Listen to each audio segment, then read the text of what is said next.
याबाबत थोडक्यात माहिती अशी की पोलीस अधीक्षक अमोल तांबे यांनी जिल्ह्यातील अवैध धंद्यांचा समूळ उच्चाटन करण्याकरिता जिल्ह्यातील पोलीस अधिकाऱ्यांना मार्गदर्शन करून सूचना दिल्या होत्या। त्या अनुषंगाने पोलीस अधीक्षक अमोल तांबे, अप्पर पोलीस अधीक्षक मंगेश चव्हाण, उपविभागीय पोलीस अधिकारी लातूर शहर समीर सिंह साळवे यांच्या मार्गदर्शनात गांधी चौक पोलीस ठाण्याचे पोलीस निरीक्षक सुनील रेजितवाड यांच्या नेतृत्वातील पथकाला मिळालेल्या गोपनीय माहितीच्या आधारावर गुळ मार्केट ते गांधी चौक जाणाऱ्या रोडवर सापळा लावून विदेशी दारूची चोरटी विक्री व्यवसाय करण्यासाठी अवैध दारू वाहतूक करीत असलेल्या वाहनाला विदेशी दारूच्या मुद्देमालासह ताब्यात घेण्यात आलं।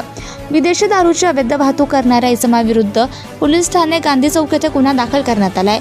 2 सप्टेंबर 2025 रोजी रात्री 11:30 वाजेच्या सुमारास एक ग्रे रंगाची ब्रेझा कार या वाहनातून विदेशी दारूची अवैध वाहतूक होणार असल्याची गोपनीय माहिती प्राप्त झाल्याने गांधी चौक पोलीस ठाण्यातील पोलीस पथकाने बेकायदेशीररित्या अवैधपणे विदेशी दारूची वाहतूक करणाऱ्या वाहनाला ताब्यात घेऊन त्याची झडती घेतली असता त्यामध्ये वेगवेगळ्या कंपनीचे 54,490 रुपयाची विदेशी दारू आणि 60.5 लाख रुपये किमतीची कार मिळून आली। विदेशी दारूची अवैध वाहतूक करीत असलेल्या इसमनामे अमर जयराम बिराजदार, वय 33 वर्ष, राहणार गव्हाण तालुका निलंगा, जिल्हा लातूर, सध्या राहणार याकतपूर रोड, सिंहगड सोसायटी, लातूर यांच्यावर गुन्हा दाखल करण्यात आलाय। Subscribe now and press the bell icon.